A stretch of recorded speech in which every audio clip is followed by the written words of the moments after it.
Buenos días, yo soy el doctor Jorge Ferreira, profesor adjunto de la Cátedra Clínica 1 de Prótesis y continuando con prótesis implanto asistida, hoy vamos a ver implantes y componentes quirúrgicos y protéticos. Es válido aclarar que lo que yo les voy a mostrar es parte de todo lo que existe en el mercado hablando de implante y componentes quirúrgicos y protéticos. Hay muchos más, evidentemente nosotros les vamos a mostrar los más comunes, los que más se usan, y probablemente les genere mucha confusión porque son muchos elementos que van a ver.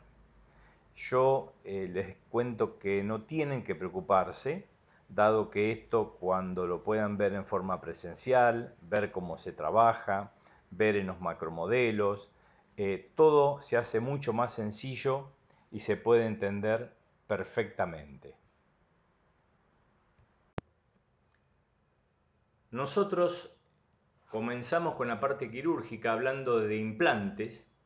Los hay de conexión externa, como los que están viendo, de conexión interna, como los que vamos a ver. Los hay de distinto tamaño en cuanto a su largo y a su grosor, ¿sí? Que generalmente van desde 3,30 a 5 o 6 milímetros en cuanto a grosor, y desde 6 milímetros hasta 15 o 16 milímetros en cuanto a su largo. Acorde a la altura ósea que nosotros podamos tener, vamos a elegir el implante. También en cuanto a la forma, porque los hay cónicos, como ustedes ven en la foto de la izquierda, o los hay cilíndricos, los hay con distintos baños sobre las espiras, los hay con distintos corte de espira, con distinto altura entre espira y espira. Bueno, hay distintos tipos de implante acorde al caso que vayamos a usar. Es una decisión quirúrgica protética el implante que vamos a utilizar. En general, cuando nosotros usamos barras, como ustedes van a ver más adelante, usamos implantes de conexión externa, porque para el laboratorio, ustedes piensan que sobre el hexágono externo va a sentar la barra. Entonces, para el laboratorio es mucho más fácil colar esto que colar un implante que tenga conexión interna o conomorse.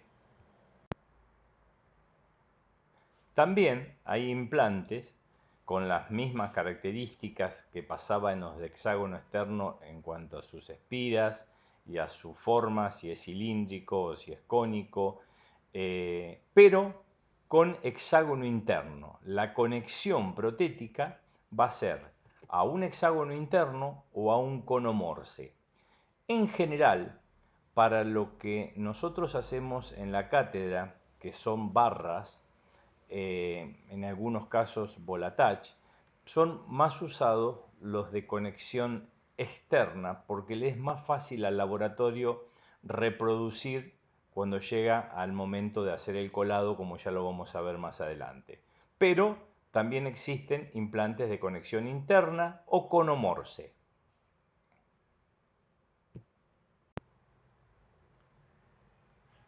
Hay implantes de una fase y de dos fases, o sea, hay implantes que desde el primer día que se colocan quedan expuestos con un tornillo tipo tapa que el paciente siempre lo va a estar viendo, y cuando termina la osteointegración nosotros retiramos directamente ese tornillo tipo tapa y a partir de ahí comenzamos con el tratamiento protético.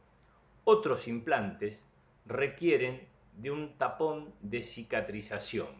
Es decir, nosotros cuando terminó la etapa de osteointegración, se hace un pequeño colgajo, se expone el implante, se saca el tornillo tapón que trae el implante originariamente y se les coloca esta tapa o tapón de protección o de cicatrización, que vamos a ver de qué se trata. Este tapón de cicatrización o pilar transepiteliar de cicatrización o pilar de cicatrización, como me gusta llamarlo a mí, los hay de distintas alturas, acorde a la altura, valga la redundancia, del tejido que haya por sobre la cabeza del implante. ¿Correcto? O sea, nosotros tenemos que cicatrizar esa zona para que la prótesis luego adapte perfectamente. Entonces buscaremos el pilar de cicatrización con la altura adecuada. Fíjense ustedes en la foto que hay de distintos grosores y de distintas alturas acorde al implante que hayamos utilizado. Se coloca roscado sobre el implante y, como les dije, es el encargado de generar una vía mucosa de conexión del implante a la estructura protética. Por supuesto, una vez que haya finalizado la osteointegración. Hemos dejado atrás la parte quirúrgica y vamos a centrarnos en el protocolo sobre implante, en los componentes protéticos. Todo esto que ustedes están viendo es lo que vamos a necesitar nosotros para trabajar cuando trabajemos con implante en nuestro consultorio, en la clínica, que van a ser los destornilladores, el transfer, el análogo, los broches esféricos, los suclas conos sin hexágonos, los torquímetros. Ahora, les aclaro que no son todas las marcas clones. O sea, ustedes con un solo destornillador no pueden atender todos los casos. Hay distintos tipos de destornilladores, distintos tipos de transfer, etcétera, etcétera, acorde a muchas marcas que no son compatibles con otras. Por lo tanto, por eso que yo les decía que hay muchos más elementos protéticos que los que nosotros les vamos a mostrar, pero van a ser los más usados seguramente los que ustedes van a ver. Nosotros les mostramos esta foto para que ustedes vean la variedad de destornilladores que hay, y les cuento que acá debe ser el 10% de los que existen. En general, hay marcas de implantes que traen un destornillador para la tapa propiamente dicha del implante, después otro destornillador para lo que es el pilar de cicatrización, u otro destornillador para lo que es los transfer, o destornilladores distintos para que son los tornillos de fijación de la prótesis. Los hay también destornilladores para fijar los broches, ¿sí? Cuando tenemos que poner los broches esféricos, como ustedes van a ver, hay destornilladores para eso. Hay destornilladores, marcas de implante que tienen un solo destornillador para todo, pero bueno, ustedes imagínense que hace muchísimos años que se trabaja con implantes, que han transcurrido por este país un montón de marcas de implantes que ya no existen ni están, y cada marca tenía un destornillador acorde a lo que había fabricado. Por lo tanto, quienes trabajen con la parte protética sobre implantes van a tener que tener muchos destornilladores distintos. Hay veces, si el paciente ya viene con implantes o con tratamientos protéticos hechos de hace muchos años, porque no siempre se sabe qué tipo de implantes o qué marca de implantes tiene colocada. En resumen, tengan en cuenta que hay muchísimos tipos de destornilladores, con muchas formas, con muchos tamaños, etcétera, etcétera. Nosotros necesitamos tener en el modelo de trabajo lo mismo que el paciente tiene en la boca. Por lo tanto, necesitamos transferir la ubicación de esos implantes al modelo de trabajo. Para eso vamos a usar los transfer o coping de impresión, y hay dos formas. Con una técnica directa donde la cubeta que se usa es una cubeta como la que ustedes conocen, una cubeta cerrada, o una técnica que usa cubeta abierta, como ya vamos a ver. Estos transfer tienen dos partes que se enroscan directamente en el implante, ¿sí? para transferir la posición exacta del mismo, o sea, del implante, y el hexágono que tiene ese implante. El transfer debe ser reinsertado en la impresión con el análogo antes de que se llene la impresión. También les aclaro que no solo para estas técnicas de cubeta cerrada hay estos tipos de transfer que en general son los más usados, sino que marcas como Straumann o la copia que es Federa acá en la Argentina utilizan unos coping de impresión que son plásticos que van abrochados sobre la cabeza del implante, que tiene unas aletas, y uno toma la impresión y se lleva, ¿sí? Se lleva la posición de ese implante. No los quiero confundir, pero sí quiero decirles que no solo como en todo lo que sucede en la implantología existe una sola cosa, sino que hay otras variantes. La más usada es la que le estamos mostrando. Esta, que es la técnica indirecta, que es lo que yo les contaba en la anterior diapositiva, es a cubeta abierta. ¿Qué significa eso? Que el transfer o el coping de impresión es más largo, ¿sí? Lo atornillamos directamente en el implante y consta de dos partes, como ustedes ven en el dibujo, ¿sí? Es un contrahexágono que tiene donde va al hexágono que tiene el implante, ¿sí? Permanece en la impresión una vez fraguado el material, o sea, cuando nosotros tenemos la cubeta colocada en la boca del paciente, esto permanece ahí, una vez fraguado el material, y a partir de ahí se desenrosca, porque nosotros estamos viendo a través de la cubeta que tiene una perforación, una gotera abierta, donde el tornillo que ustedes ven es por donde nosotros podemos aflojarlo y retirar la cubeta con los transfer de impresión. Y llegamos al análogo de ese implante. ¿Y qué es ese análogo? Es una copia exacta del cuerpo del implante que se une al transfer una vez que haya sido tomada la impresión de la boca del paciente y que nos permite obtener un modelo maestro de yeso con el que trabajar la técnica indirecta para la fabricación de la prótesis implanto soportada. Eso es un análogo, es el que nos va a dar la ubicación exacta del implante en el modelo de trabajo que hayamos obtenido. Con esta foto estamos mostrando lo que es el implante que va a la boca del paciente, que sería el de la izquierda, y el que va a ir al modelo del trabajo, que sería el de bronce, el de la derecha, pero que su cabeza, como lo muestra la foto de la derecha, es exactamente igual. Repite el hexágono que tiene el implante que va a la boca del paciente.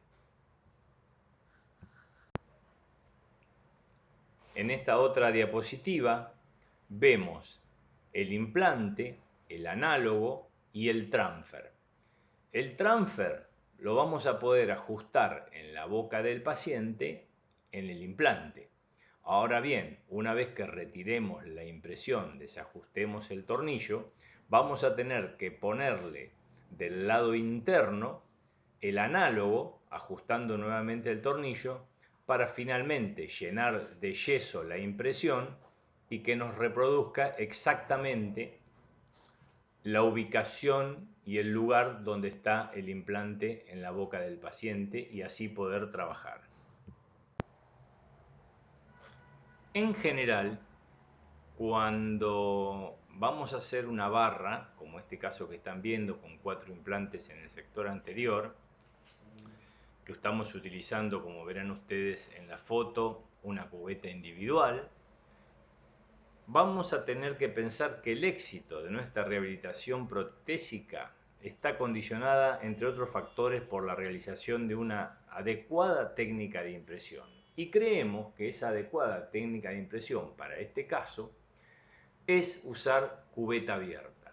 Entonces, le sacamos los pilares de cicatrización que ustedes ven que tiene colocado el paciente. A partir de ahí colocamos los transfer. Los transfer los aseguramos, como ustedes ven aquí, están en este caso ferulizados con hilo y resina y acrílico. También podríamos ferulizarlo con Composite Flow, vamos ferulizando uno a otro. Luego tomamos nuestra impresión con la cubeta abierta y una vez que los retiramos, como ustedes ven en la foto de abajo de la impresión, se colocan los análogos y lo que ustedes ven a la derecha es lo que obtenemos con el modelo. Es el modelo terminado con encía artificial. La encía artificial es algo que coloca el laboratorio como para hacer un simulacro de lo que es la encía real en el paciente y poder trabajar sobre ella y no sobre el yeso. Otro caso donde ya es más complejo, hay 6 implantes en el maxilar superior, donde ustedes ven que por la posición del implante han tenido que hacer una cubeta individual, como se hace generalmente en los casos de cubeta abierta, y han tenido que perforar para que puedan salir los tornillos de los transfer, donde nosotros podamos desajustarlos una vez que hayamos tomado la impresión, como vamos a ver en la próxima diapositiva. Seguimos con el caso de los 6 implantes. Esta es una técnica que lleva tiempo, que lo lógico es trabajar con un asistente que esté ayudando en todo momento al operador. Fíjense cómo queda una vez tomada la impresión, donde asoman, sería en la foto de arriba a la izquierda, la primera, donde asoman la cabeza de los tornillos de los transfer que hay colocado en la boca del paciente. Con un destornillador acorde vamos a aflojar esos 6 tornillos de los 6 transfer, como ven en la foto de la derecha, retiramos la cubeta de la boca, nos quedan como ven en la foto de abajo de la izquierda y le vamos a poner los 6 análogos como ven en la foto de abajo de la derecha.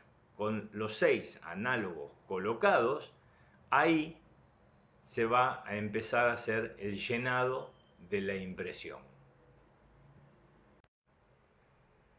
Esto es lo que les decía. La cubeta, donde se le han retirado los tornillos de los transfer, y por el otro lado la vista interna de la cubeta, donde ya tiene colocado los análogos preparando para hacer el llenado de la misma. Cuando nosotros vemos los componentes protéticos para protocolos sobre implantes, vemos que hay muchos componentes y muchos más todavía, como les vengo diciendo. Vamos a ver los más comunes, como es el broche esférico macho, ¿sí? Que se colocan, fíjense ustedes en la foto, 2 de mínima en el maxilar inferior cuando queremos hacer una prótesis implanto asistida, ¿sí? Esos broches esféricos machos tienen una hembra retentiva que van a ser la que acople al broche esférico con la prótesis. Van a brochar sobre ese broche esférico. Esa hembra retentiva podrá ser O-ring o podrá ser Dalró. Hay distintos tipos de hembras retentivas. También podemos hacer barras, que son la ferulización de 2 o más implantes. ¿Sí? Hay distintos tipos de barra. También hay sistemas retentivos para las barras, o sea, donde la prótesis se retiene sobre la barra, que hay distintos tipos de sistemas retentivos, ya sea o hacer el broche esférico macho sobre la barra o algunos tipos de teflones que van sobre la barra. Hay también teflones metálicos, hay broches, hay distintos tipos de componentes protéticos para que nosotros hagamos el protocolo sobre el paciente que vamos a tratar. Comenzamos viendo el broche esférico, que es lo que le mostraba anteriormente. Ese broche esférico que es maquinado, o sea que la marca que nos vendió el implante también nos va a vender ese broche esférico que va enroscado sobre el implante y adapta perfectamente a ese hexágono externo o el tipo de anclaje que nosotros hayamos elegido. En casos excepcionales podría llegar a ser colado ese broche esférico, pero vamos a centrarnos en el que es maquinado, que tendrá una hembra retentiva que podrá ser un O-ring de goma con un contenedor metálico con o sin techo. Lo ideal de esto sería que tenga techo, porque pasado unos años es muy probable que ese O-ring de goma haya que cambiarlo. Pasado unos años, dependiendo cómo estén colocados los implantes, dependiendo cuánto bruxe el paciente, dependiendo de muchos factores, esos O-ring de gomas duran más o duran menos. Cuando tiene un contenedor metálico es muy sencillo cambiarlo porque uno retira el O-ring de goma, pone un O-ring de goma nuevo y todo sigue funcionando perfectamente. Cuando no lo tiene, hay veces que hay que trabajar un poco más, sacar por método directo, volvérselo a pegar en la prótesis con acrílico, digamos, se complica un poquito más, pero también es una posibilidad para poder hacerlo. Partan ustedes de saber que siempre que uno va a hacer un tratamiento sobre implantes, en el caso de prótesis implanto asistida, como es lo que estamos mostrándole, lo primero que vamos a hacer es el articulado dentario. O sea, al paciente, aún con los implantes colocados, lo vamos a tratar como si le estuviésemos haciendo dos prótesis completas convencionales.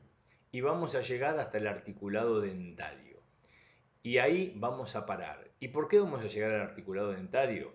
Y porque el articulado dentario nos va a dar la altura con la cual el laboratorio podrá trabajar, ya sea con las barras o con los broches. Estos broches, inclusive esféricos, tienen distintas alturas transepiteliales, depende de la altura, el rodete de encía que nos haya quedado por sobre el implante, pero hay veces que el laboratorio tiene que calcular todo el espacio que tiene para hacer la prótesis, que hay veces que esa prótesis no solo es de acrílico, sino que también puede llegar a tener bases coladas para que no se fracture. Entonces todo eso va sumando altura. Es importante poder haber hecho ese articulado dentario y llegar hasta ahí para que el laboratorio trabaje, lo vamos a ver más adelante, con la altura adecuada. Esto que estamos viendo es un medio de anclaje que se llama un pilar locator, que son machos y hembras con un contenedor, y yo les diría que tal vez sea lo más práctico que hay en este momento para este tipo de anclajes. Le veo un solo inconveniente, es que son mucho más costosos que usar un broche esférico, pero esto nos ofrece la menor altura vertical que hay en el mercado. Ustedes ven que desde el más pequeño de espacio transmucoso hasta el mayor podemos elegir acorde al rodete mucoso que nos haya quedado, y tenemos una altura vertical, la más pequeña de todas, con 3.17. Además, esto tiene retención interna y externa, que los otros no la tienen. Además, al colocar este tipo de anclajes, hay una autoalineación que el paciente le es sencillo colocarse la prótesis, duran mucho, es el único que podemos tener correcciones angulares por defectos en la colocación del implante de hasta un 40%, es muy sencillo de mantener. Evidentemente no tenemos que colocar ningún tipo de pilar angulado, y lo que ustedes ven abajo de estos pilares locator es el capuchón negro ese que ustedes ven, es un capuchón de procesado, ¿sí?, de laboratorio. Después ustedes ven como si fuese una arandela blanca, ese es un anillo espaciador, y después son los contenedores, el blanco que es el contenedor macho definitivo, y el rosado o el fucsia es un contenedor macho de retención leve. Hay distintos tipos de contenedores acorde a la retención que nosotros vamos o necesitamos efectuar sobre el caso que tenemos que resolver en el paciente. Esta diapositiva, que nos muestra distintos sistemas de retención para prótesis implanto asistida, también nos muestra que el locator tiene 1.68 milímetros de altura menos que el pilar más corto que existe. Eso es lo que lo hace tan usado a este pilar locator. Más allá de que cuando tengamos espacio podemos usar cualquiera de los otros sistemas de retención. Otros componentes protéticos son los UCLA, que estos fueron descubiertos, creados por Lewis y Beumer en la Universidad de California en Los Ángeles, por eso la denominación UCLA, que pueden ser con o sin hexágono. Este es un pilar calcinable que tiene una base de aleación mecanizada, o puede ser en otra versión que sea totalmente calcinable. Puede usarse para rehabilitaciones atornilladas o cementadas, unitarias o múltiples, y puede corregir angulaciones de implantes, por supuesto, de hasta 30 grados cuando se usa como modelo para un pilar personalizado. Como dijimos, estos UCLAs, los conhexágonos, son utilizados para restauraciones de dientes unitarios o muñones colados, donde la altura de los tejidos periimplantarios es mínima, ¿sí? Puede ser o totalmente calcinable o parcialmente calcinable si tiene el hexágono mecanizado. Estos UCLAs sin hexágono, que son totalmente calcinables, acá no existen parcialmente calcinables con el hexágono mecanizado como veíamos anteriormente, son totalmente calcinables y los utilizamos cuando hacemos colados de restauraciones múltiples, ¿sí? Se atornillan directamente al implante con el tornillo de fijación. Por ejemplo, si tenemos que hacer 3 o 4 coronas ferulizadas o si tenemos que hacer una barra, como será en nuestro caso, vamos a utilizar este tipo de UCLAs sin hexágono. Comenzamos con la preparación de una barra. Usamos 2 UCLAs sin hexágono. Fíjense ustedes cómo los colocamos sobre el modelo que estamos trabajando, esos UCLAs, los atornillamos a ese análogo y vienen partes preformadas que utiliza el laboratorio para confeccionar esa barra. Hay distintos tipos de barra. Acá va a colocar una barra el laboratorio y la pega con acrílico, puede ser acrílico Duralay u otro tipo de acrílico, a los UCLAs. En este momento es previo al colado, o sea, previo a darle la forma y demás, y previo al colado. Es aconsejable probar esto que acaba de hacer el laboratorio en boca, para saber si la impresión que nosotros hicimos es copia fiel de lo que el paciente tiene en boca. Si nosotros probamos esta barra con los UCLA y con el travesaño plástico en boca y funciona perfectamente, es lógico que una vez terminado el colado también va a suceder lo mismo. Y no esperar a hacer el colado y por primera vez probarla. O sea, se sugiere probar antes de hacer el colado esa barra como para saber la perfecta adaptación. Aquí es un caso similar, es una doble barra, pero fíjense la particularidad. Como nosotros dijimos anteriormente que había que hacer el articulado dentario, el laboratorio hizo una llave de silicona sobre ese articulado dentario y puede estar midiendo la altura para saber si todos los componentes protéticos, más la resina, más los dientes, más si hay una base colada, va a entrar en esa prótesis terminada. Entonces es importantísimo que se haya hecho el articulado previamente, el articulado dentario, como para que el laboratorio pueda tener esa referencia. Ya está la barra colada, que es lo que ustedes están viendo en la foto, en la diapositiva, y vamos a comprobar el ajuste pasivo. ¿Y qué es el ajuste pasivo? Es una situación en la cual no existe interfase entre la superficie del pilar del implante y la superestructura, sin que se produzcan fuerzas desfavorables. O sea, si ustedes van a probar esta barra y va a estar tironeando de un lado o van a tener que hacer fuerza del otro para que el tornillo ajuste, eso significa que no tiene un ajuste pasivo. Esto tiene que calzar sin generar ninguna fuerza que pueda poner en riesgo con el paso del tiempo la osteointegración del implante.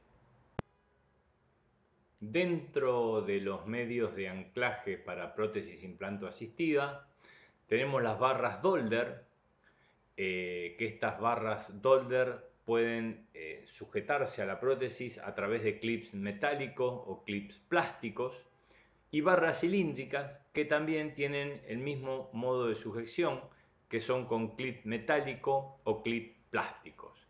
En general, estas barras van sobre la cresta del reborde. Un sistema de prehensión para estas barras Dolder es que en la sobredentadura estén colocados clips metálicos. Esos clips van a ser los que abrochan a la barra Dolder, que va a estar ubicada en la boca, sobre 2 o más implantes. Otra alternativa para la misma barra Dolder, fíjense que en este caso hay colocado 4 implantes, es colocar clip, pero no metálicos, sino de nylon. Estos clips lo que tienen es que en general son más económicos que los metálicos, probablemente duren menos que los metálicos, habría que examinar el caso, cómo están colocados los implantes, etcétera, etcétera, pero suele suceder eso, pero se pueden cambiar tanto los metálicos como los de nylon, se sacan de la prótesis, se colocan otros y se pegan, en un método directo que puede hacer el operador en boca del paciente. Y llegamos a los torquímetros. Este instrumental nos permite ajustar lo que podría ser un tornillo, lo que podría ser un broche sobre el implante. Hay distintos tipos de torquímetros, es más, casi todas las marcas tienen un torquímetro, algunas son compatibles con otros, pero hay torquímetros de quiebre, ¿sí? Que cuando ustedes llegan al determinado newton, no todos los tornillos, ni los broches, ni los componentes van ajustados con los mismos newton. Entonces hay algunos de quiebre que quiebran a 20 newton, otros que quiebran a 35. Hay torquímetros que tienen un alambre con un péndulo, como ustedes están viendo en la foto, que si nosotros desde el péndulo llevamos hacia atrás, nos va marcando los newton, ¿sí? En el fierrito, fíjense que tiene el Straumann perpendicular a lo que sería el torquímetro. Hay otros que se gira la parte posterior, poniendo en los newton que queremos ajustar, y cuando llega a esa cantidad de newton quiebra. Hay muchos torquímetros, nosotros tendremos que usar el compatible con la marca de implantes y elementos protéticos hayamos elegido usar. Fíjense que este es un avío que hacía la marca 3i, que ya está un poco en desuso este avío.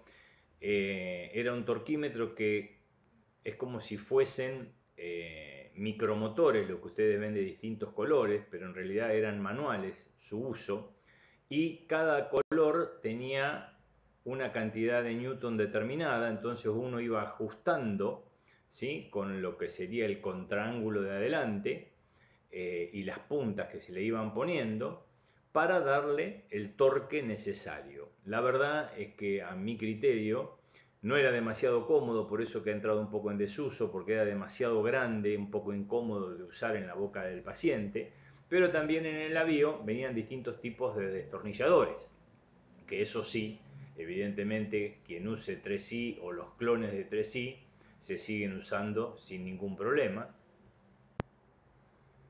Esto es lo que yo les comentaba, cómo funciona esa especie de contraángulo, pero que en realidad es recto, donde se le aplica atrás el torquímetro, que tiene una cantidad de newton determinada y tiene distintos tipos de puntas para colocar y poder ajustar al torque que nosotros creemos necesario que hace falta.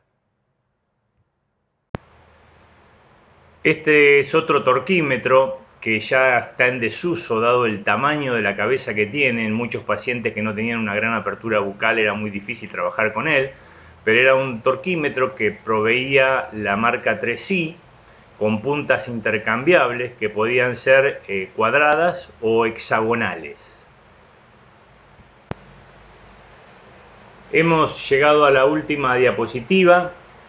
Aprovecho para agradecerles su atención y les cuento de esta diapositiva, que es el torquímetro que estábamos viendo, y fíjense las características que tienen. Cuando ustedes miran la foto de la izquierda, el dibujo de la izquierda, observan las tres marcas que hay en la llave. Las marcas de este indicador están en posición descargada. Ahora, cuando miran la del medio, cuando la rotación de la llave en el sentido de la aguja del reloj alinea las puntas de los triángulos superior e inferior, se están aplicando 20 newton. Y cuando miran el dibujo de la derecha, también cuando la rotación de esa llave es en el sentido de la aguja del reloj, alinea las puntas del triángulo superior y del diamante inferior. Ahí se aplican 35 newton.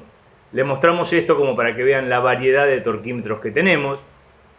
Les vuelvo a repetir lo que les dije al principio. Con las otras dos clases de PIA que ustedes van a ver, van a poder también comprender mejor todos estos elementos. Son muchos y van a terminar de comprenderlos una vez que trabajen con ellos. Les agradezco y que tengan buenos días.